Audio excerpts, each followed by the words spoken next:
Hello, everybody. Let me introduce myself. Welcome to the MPA and Executive MPA information session for the Fels Institute of Government. I am Professor Sean Cates. I'm a core professor here at Fels. I teach classes in data analytics, but also head the capstone program, which we'll be talking about in a couple of minutes for the institute and what that requires.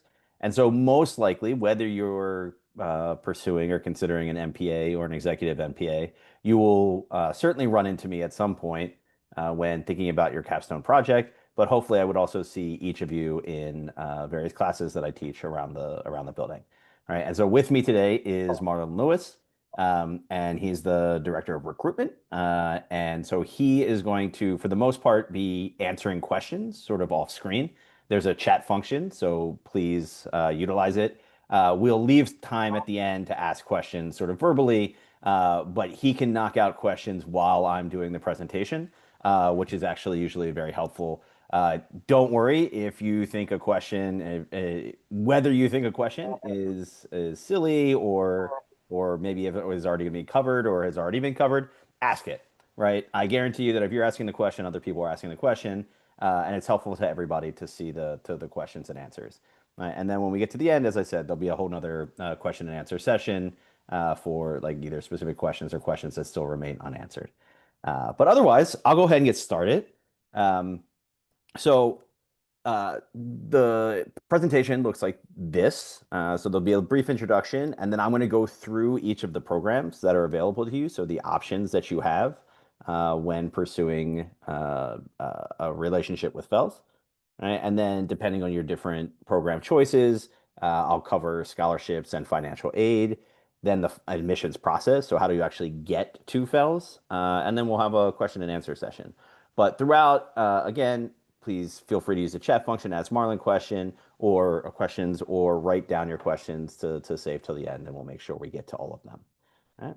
So given that, I'm going to talk a little bit about Fels. Right. So Fels is the University of Pennsylvania's MPA granting institution. Right? And so the Masters of Public Administration is a degree where you're focused on basically improving your skills and moving towards better public service. And so there are lots of different schools where you can pursue an MPA. Right. And so hopefully I can convince you that Fels is a little bit different in a lot of different ways from these schools, and ways that are going to be attractive to a particular type of student. All right. Uh, Fels is almost entirely focused on building a better you, right? And this means largely focusing on practical and analytical skills, right? So we are going to focus whether you're pursuing the MPA degree, or whether you're pursuing the executive MPA degree, right? We are going to be focused on hard skills that are going to improve your ability to work in service of the public, right? So this includes things like statistics, things like data science, pursuing understanding of public economics and finance, right? Thinking about leadership skills and the way in which we make policy decisions, right? And we're going to have class and courses that are going to focus on these and building in these and developing these individual skills, right? And then we're going to have structures set up around the class to support that.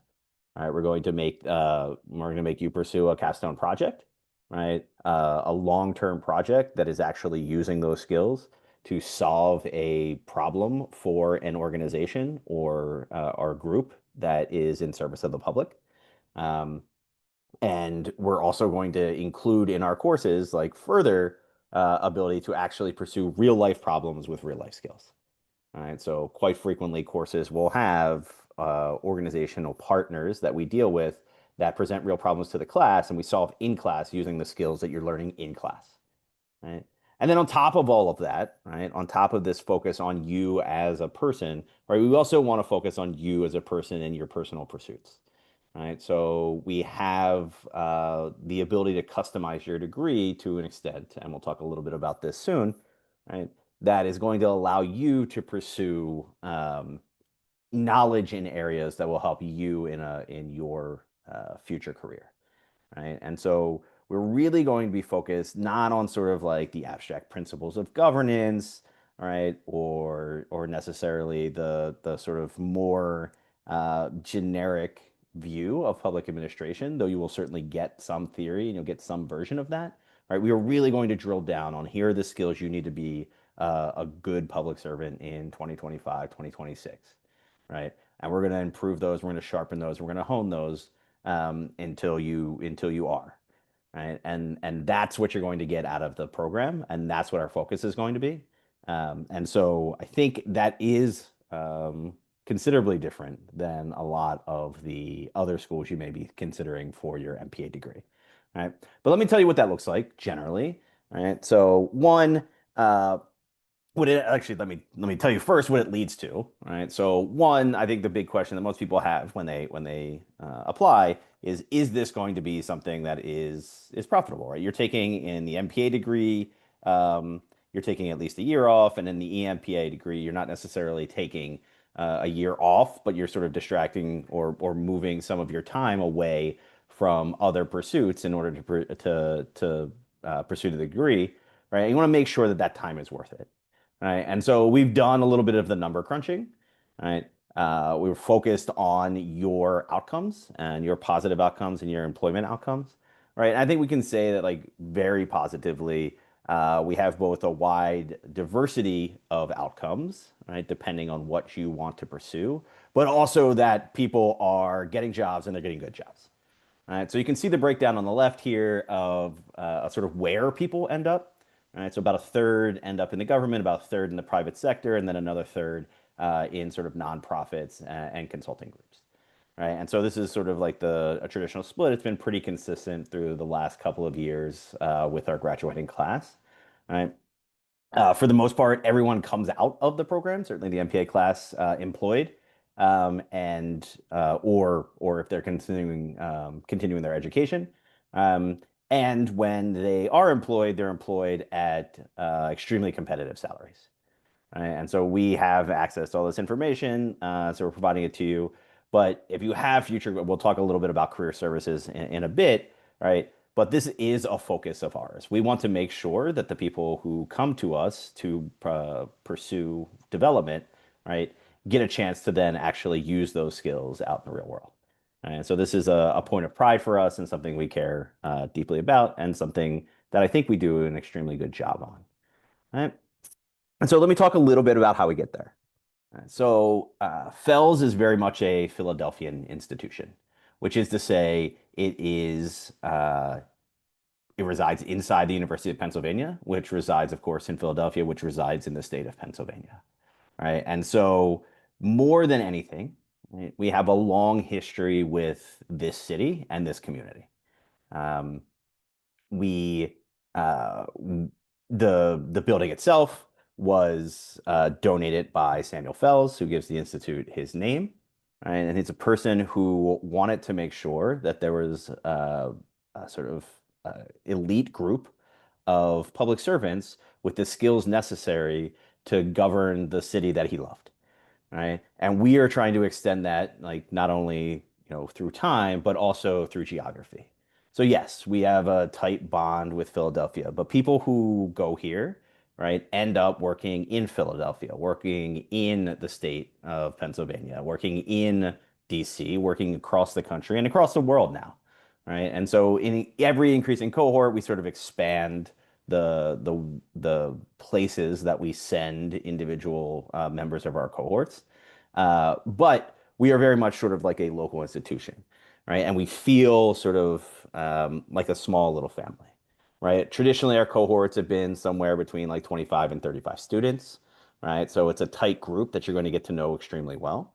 Um, it's in sort of a portion of the city where you feel like this tight-knit community, right? And we pursue that actively, right? We hold events with the hope that you guys will sort of come together and cohere as a cohort. And I think we do a very good job of that as well. Right? And so when you come here, you're sort of committing to being part of a family rather than sort of a large, sort of nameless, shapeless cohort. Right? And so uh, we fill that community on our side with a ton of faculty, right? A ton of faculty and practitioners that have a wide range of skills, right? So there's sort of faculty members, of which I am one. You can see me in the top right, um, that are sort of that come from academic backgrounds. So I come from an academic background alongside some experience. I was a consultant for an extended period of time on local, state, and federal emergency management issues. But then I returned to get my PhD and focus more on sort of institutions of government, right? But we pair faculty like me with faculty that are pulled directly from practice, right? So we have a fair deal of professors that will be teaching courses, both core courses, right, that you have to take, then we'll talk about in a second, and elective courses, right, that are focused on the practicalities, right? This is something that we, as again, really emphasize, and so we bring that to bear in our faculty alongside our sort of focus of our classes, right? And so, supporting that faculty as a staff, Marlon's just one member, right? We have an extremely helpful staff that supports not only the faculty, but supports the students. Right? So we have people who are making sure that you're focused on getting a job. We have people who are making sure that you're informed about all the different things that are happening in the community that could improve your experience and sort of enrichen your experience here at Penn. Right? And then we have people, of course, who are sort of like keeping everything together, right? And so it'd be very difficult for you to find a better mix of staff and faculty, even if you don't include me, that'll carry you through the program, right? And again, all of these people have like a sense of Fels as being a tight-knit community, a family where we are sort of making sure that the people who come in are treated well, are developed in the way that they need to be developed, and then put back out where they can both be the best that they can be, but that they also represent us well, right? It's important to us as a small community-based school that's focused on like providing great service, right? That when we send you out into the world, we're sending excellent public servants. And to this point, I've always been impressed with the graduates from our program. Yeah.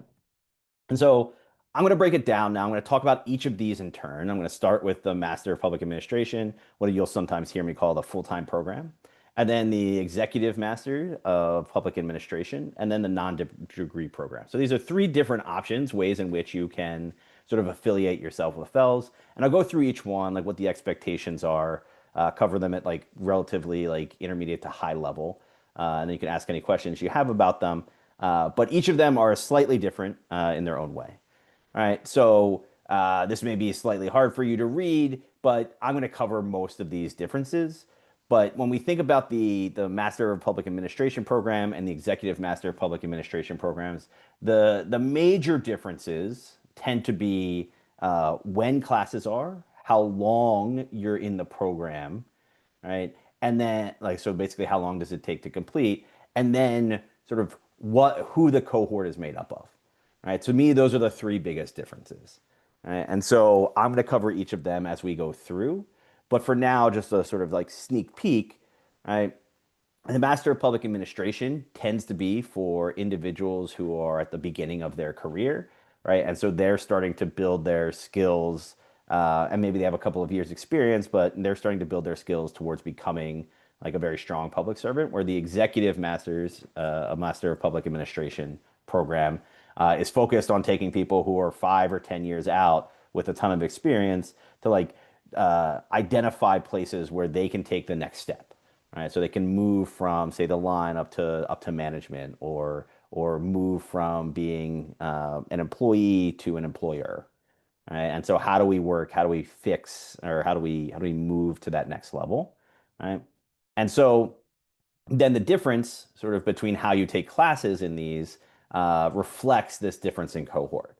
So the Master of Public Administration, as I already suggested, is a full-time program. You come here, you take 4 or 5 classes each semester for effectively 11 months, right? So you take classes in a fall semester, you take classes in the spring semester, and then you take a class in the summer semester. And so it's an 11-month program effectively from or maybe late August or early September to early August of next year. And that's the entire program. And we'll have 9 courses in there, including a capstone project course, right? And then on the executive master of public administration side, we set up the program with the idea that you would continue actually working, right? And so full time doesn't work in the same way. And so instead, what we have are these sort of dedicated intensive weekends, which happen once every month. And so for those weekends, the entire cohort comes in for a Friday and a Saturday. There are classes all day Friday and then classes all day Saturday. There's usually programming on that Friday night where both we sort of have everybody get together so they, sort of build a rapport as a cohort, but also offer, like interesting speakers and other things for individuals. And then those classes are buttressed with weekly online meetings on the Monday evenings usually. Right? And so because of this, right, you only take usually about 2 courses a semester, in which case it takes you a little bit longer. Right? So this is usually 2 years of part-time study. And so you start in August of, let's say 2026, right? So you start in August of 2026, then you finish in April or May of 2028. And that's sort of the pattern. And I'll actually show you in detail what this looks like. But those are the biggest differences between the programs. And it's who they're targeted to, right? What kind of schedule you're on, and then what the courses kind of look like for you. All right. So let me talk about the MPA program first. As I said, it's about an 11 or 12-month program.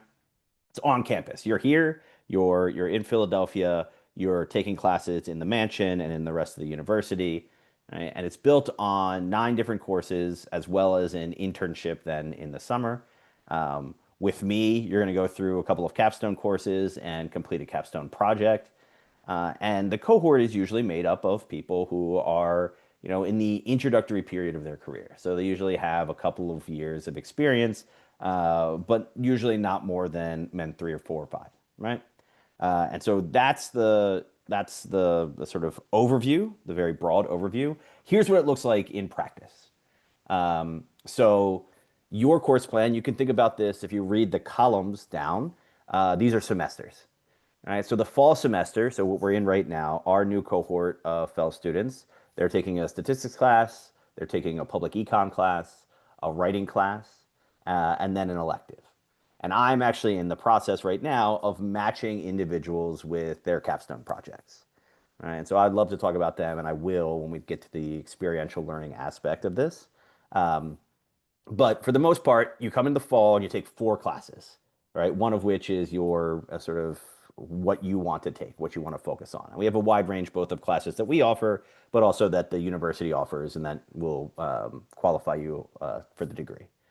Right? And then we move to spring, right? And you're taking a program eval class, a public finance class, public management class, another elective, and then you're also taking a sort of capstone class with me, right? And during that class, we're really focused on planning the project, the background research you need, designing the interventions, and whatever else the project entails, right? And then pushing forward with it. Right? And then you get to the summer and you're taking an evening class with me, which leaves you open. So it's like once a week, 2.5 hours on a Tuesday or Wednesday night. Um, and that's finishing your project, right? That's thinking about delivery of product. That is thinking about presentation, thinking about like the way to actually complete a project beyond simply just like hitting send on an email, right? And so you'll be taking that class, but at the same time, the expectation is that you'll basically either be working full time or in a full time internship during the summer, right? And then you are finished come beginning of August, right? And so in that year, you've taken 9 classes, depending like one of these capstone classes we don't actually count as a 4 credit class, right? But it's basically 9 classes, including 2 electives. completed an internship and completed a capstone. And that's the degree, and that's what's required of you. All right. And so we could compare this um, with the EMPA program. All right, so here it's closer to 21 months, 20 or 21 months. For the most part, you don't have to be in the city, right? Except for those executive weekend, those intensive weekends, right? Where you have class all day on a Friday and all day on a Saturday. Um, and then otherwise, you're taking these sort of weekly uh, online classes that meet on Monday nights where you discuss sort of finer points. Like you use these as both abilities to refine the material that was covered during the weekends, but also sort of hit smaller chunks of the material. Right? You still have a required capstone project, right? So there's still a necessity to identify a project and then carry it out. But now the cohort is made up of people with more experience, right? These are people, like I said, who are sort of moving to the next level of their lives and trying to develop skills that are going to help them do that. Right? And so if we now look at sort of the same type of template, it's not quite as easy, right? Now we're looking at two classes in pretty much every semester and the summer, right? So you can see in the first semester, you actually take quantitative methods, right, as well as public management. And then the second semester, the spring of your first year, you take sort of econ and program eval. And then executive MPA students are slightly different in that they also take two classes during the summer. Same process where there's dedicated weekend in each week, in each month of the summer, where you come and you take classes either both all day Friday and all day Saturday. All right, so it's exactly the same setup. So you can think about it as sort of like 3 4 month periods. Um, and that's how we think about it. And then when you get to and these are all sort of required classes. When you get to the second year, now everything is basically is like individualized for you, right? We're focused on identifying your capstone. We're focused on carrying out the capstone. And then we're focused on all these other elective courses. And this is where EMPA students get a chance to really focus on those skills that they think are going to help them as they move forward. Right? And of course, during this whole time, the expectation, or we think for the most part, most EMPA students are also sort of working full time. Right? And so this is occasionally very, difficult. Right? It's a lot of effort and a lot of work, but the end result is again, you have an MPA degree at the end of your 21 months, um, a new cohort of contacts and hopefully friends, right? But also like a great deal of skills and developments that help you move forward in the rest of your career, right? And so that's the EMPA schedule. Both the MPA and what I call the EMPA or executive MPA, right? Both of them are focused on what we would consider pedagogically something like experiential learning, right? We really want you to actually use the skills, right, that you are developing, and we want to be able to help you practice them, right? And so routinely we will have, as I said, course projects. That is to say, instructors go out and find organizations that need program evaluations or need data analysis or need like background research on a project. And so it's like a real issue that we need help solving and that they need help solving. And so we use a class to develop skills to do that and then actually do it and carry it out. Right? And so you'll take multiple courses that have this structure as part of them. Like you'll be learning things substantively, but then also applying them. Right? Obviously, for the MPA program, we both sort of require but also encourage internships. Right? So all MPA students get what we call the PLAS or Public Leadership and Service Fellowship, right? And so this during your summer, if you during the summer of the MPA program, right? If you pursue an internship and it's unpaid, then we give you a fellowship of $5,000, right? And so that's to make sure that you don't sort of either take a job that's not going to be particularly developmental for you, right? Or take an internship that you don't want just because you need the money. We hope to be able to defray that cost and make sure that you can take an internship that's going to help you the most. Right? So we provide a fellowship for that. And so we're encouraging, but also, of course, it's an important part of your development. And then finally, the capstone program. As I said, this is my bailiwick. This is where I am. Um, and so I love these, right? So depending on your choice, you can find a relationship with a organization that you are comfortable with or like to help, right? Or I go out and sort of rustle up projects from organizations that I know and other organizations that need help that are like sort of public service adjacent. Organizations. Some of these are sort of state or federal agencies. Some of them are nonprofits. But generally, there's lots of people out there looking for help, and they'll develop a project that can fit into our time frame. And so for MPAs, that's basically like an 8 or 9 month period where we expect you to give about 5 to 10 hours a week on developing this project, right? And so that turns out to be something fairly substantial by the end.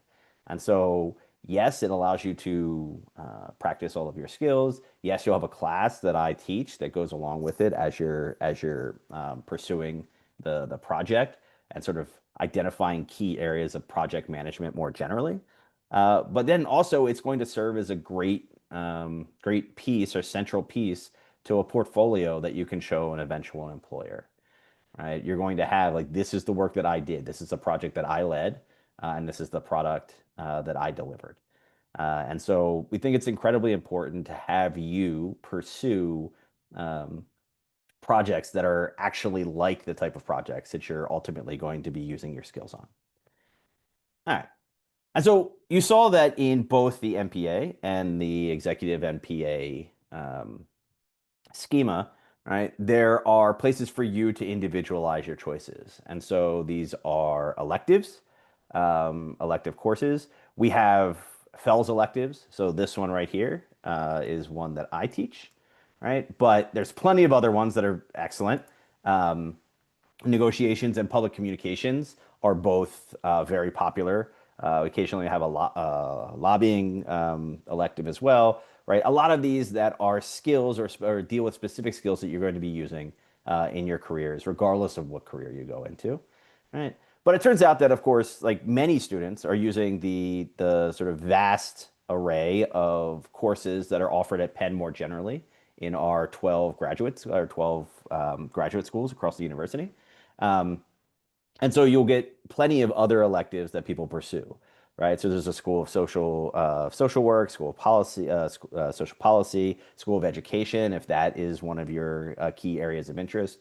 And people pursue all sorts of different types of classes in these areas, right? And so we have a sort of very flexible arrangement with both these schools, but also a flexible arrangement as far as which of them can count towards your degree, right? And we're always willing to work with you to try and make sure that you are getting the experience that you want to get here at Penn.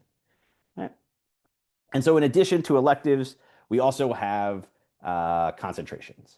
You can think about these as ways of ordering your electives, but also like the rest of the work that you do here, right? And so you can see them on the screen, right? I want to point out specifically quantitative policy analytics and international impact evaluation. These are both what we call STEM designated majors, which means that because they are STEM designated majors, they offer some benefit to students, specifically foreign students, who graduate with these. It gives them some leeway as far as having to return on the back end of the educational visa, right? So for the most part, however, for all of these, there is some mix of core classes that you take, then elective classes that you have to take that feed into these concentrations, and then final and elective that sort of fleshes out the rest of the concentration. And then we ask that your capstone be in this area as well, right? And the idea here is that this is something that we can put on your degree, on your diploma, right? So that it signals to employers that you spent sort of like some time thinking about a specific area of focus and pursued it successfully. Right. And so these are not required. You can absolutely graduate from Fels and get an MPA or an executive MPA degree without pursuing a concentration or ever really considering them. But they are something that we offer, and I wanted to bring them up because of that. All right. So as I said, there are sort of 12 other or 12 general graduate schools across Penn. Right? And so there at those graduate schools, there's a wide variety, of course, of degrees that are offered, but there are a group of degrees that we can combine with the Fels degree, right? So if you're pursuing your JD or a couple of other different types of masters, and specifically masters that are policy related, right? We've had students that effectively dual degree with us in each of these areas. Right? And so it's a little bit more complicated, and we can't promise that you're going to be on exactly the same schedule. But these are all instances where we have some familiarity with the other schools, and we have familiarity with what's going to be required. And luckily, we have a great staff that's going to be able to help you and guide you through the process of like identifying which classes in which school sort of double count, which don't, which do you have to take this semester versus other semesters. But we will make sure that you get, if you want to pursue multiple degrees here, we will make it so that that's possible, right? And so this is always a place where people maybe have some questions about how applications work for here. And that is something I think is usually better answered sort of offline. If you just email us, we'll be able to answer it. But once you get here, it's actually fairly common for us. And so it's something that we can certainly help you with. Yeah. All right. And so the last thing that I want to talk about before I get into the sort of scholarships and the application process is talking a little bit about the non-degree program. So you can explore uh, different options at Fels without actually enrolling in either the MPA or the executive MPA program. Right. So we offer courses, and you still have to effectively apply, right? But we offer you the ability to join courses and take the courses basically to get a taste of what the program is like. Right? And so any Fels course you can enroll in as long as you get permission from the instructor, and then of course um, from leadership, right? With the idea that one, you can take it just because you're interested. It may be the case you're just interested in a course and you just want to take one course because you're interested in the substance, and that's fine. You don't really want to pursue a degree, right? Most often, though, we see people who are pursuing courses with the intent eventually of becoming an MPA or an executive MPA degree seeking student, right? And so, as it says there, you can take a couple of courses, right, to get the feel before you then have to commit. And we were going to, you can take as many courses as you want, but we'll only sort of apply two to your degree. So usually you'll see people take two, get a sense of what it's like, and if they like it, then try to pursue the full degree. And we'll basically back count those two classes for you, right? So you don't have to retake those classes. And so the benefit here is that you get like to sample the class without a full commitment. As I said, we are really focused making sure that you come out of the program with a path forward for the rest of your career, right? And so a couple of different ways that we support you in that, right? One, you're going to get a mentor. So this is a person who is either a Fels alumni or a Fels affiliate, so a friend of Fels. And they're going to usually be like, we're going to identify good matches for you based on your interests. Like what fields are you interested in? What kind of work are you interested in doing? As I said, we have an extremely diverse and wide range of alumni and other contacts in a wide variety of fields and policy related fields specifically, right? So we can usually find somebody who is really sort of tightly knit into the community that you want to be, right? And so you're going to get a mentor, right? And then you're going to meet frequently one-on-one the career advisor. So Colleen here is on the left. She's an excellent career services coordinator. Um, and so she knows everybody, I guess is sort of the nice way, or the correct way of thinking about what she does. And so she's going to find people that are going to be helpful for you, whether they be alumni, whether they be friends of Fels or affiliates of Fels, or whether they be friends of friends, right? We're going to go the extra mile to make sure that when you come here, you're well taken care of and you're introduced to the people that you need to get introduced to. And that's most of what career support is. That's right. It's also helping you, obviously, with things like applications and interviews, like giving you interview prep, right? But the vast majority, certainly in this policy field, is sort of making sure that you are put in front of the correct people, and that's what we're gonna do, right? And then on top of this, for the full-time students, right? Colleen teaches a seminar that occurs sort of in the fall every week or so, right?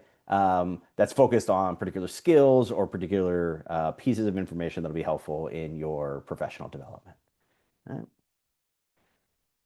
And so, as I said, we're really focused on the career side of building your network, but we also do that in other like through other means. It's not just Colleen introducing you to people, right? So we have a ton of different talks and series, right? This is programming that we put on to make sure that you again are sort of both introduced to all of the people that Fels knows, but then all of the people that know Fels know, right? And so you're yes going to get like a lot of like substantive and historical knowledge from the people that are giving the talks, but you also then be connected with them, given opportunities to sort of introduce yourself and make sure that you are sort of again faced with the correct people and brought into contact with people that can sort of help you or at least guide you in the path that you need to follow. All right. So now the fun part. All right. So how do we pay for the programs? Right? And so I think we have like a fairly generous amount of scholarships and financial aid. So I'll walk you through a couple of the options, right? So the last time we checked, something around 90% of current students have some form of scholarship support, right? So as I said, 100% of people get this, so I'm not counting that in there, which is the PLAS that I talked about, the fellowship stipend, right? That's not what I'm considering scholarship support here, but that is also obviously on offer. There's a 15 for 5 scholarship, where the 15 for 5 scholarship is if you've spent 5 years with a group of affiliated organizations, right? Either working for them or volunteering for them, right? Then it's like an immediate $15,000 scholarship. We then also have additional admissions partner scholarships and tuition discounts.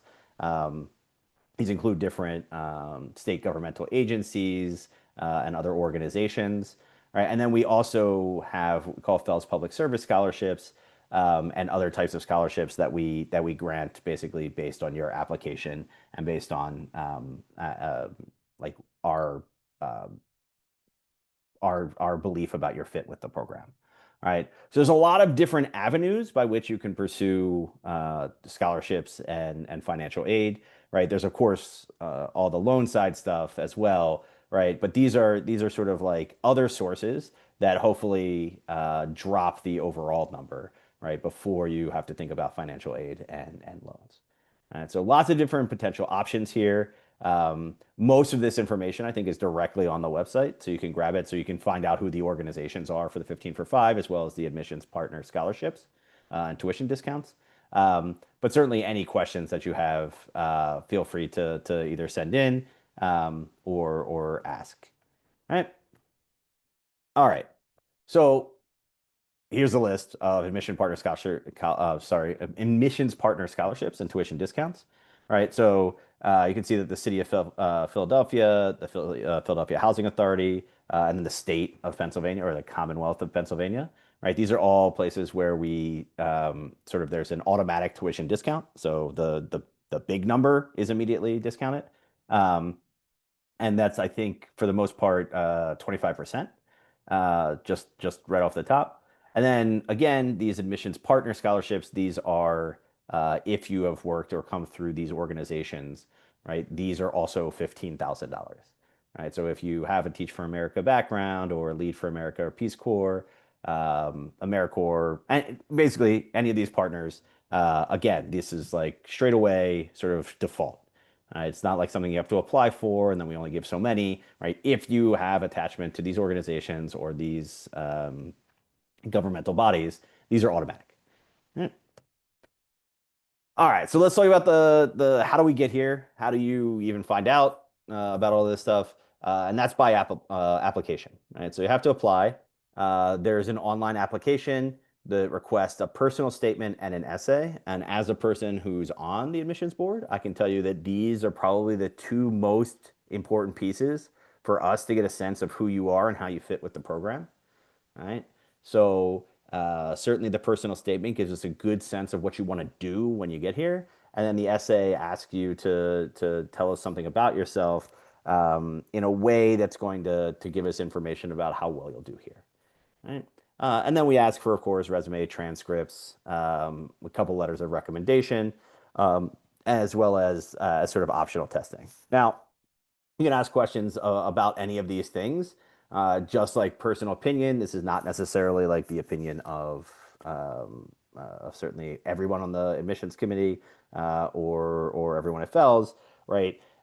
If you have test scores, we like to see them. And the reason we like to see them isn't necessarily for application purposes, but it gives us a good sense of knowing where you are when you're coming into the program, right? And that's super important for us because one, it's a relatively short program, right, time-wise, which means we want to hit the ground running and we want to make sure that we are really focusing our classes and our instruction, right, to the level at which the students are.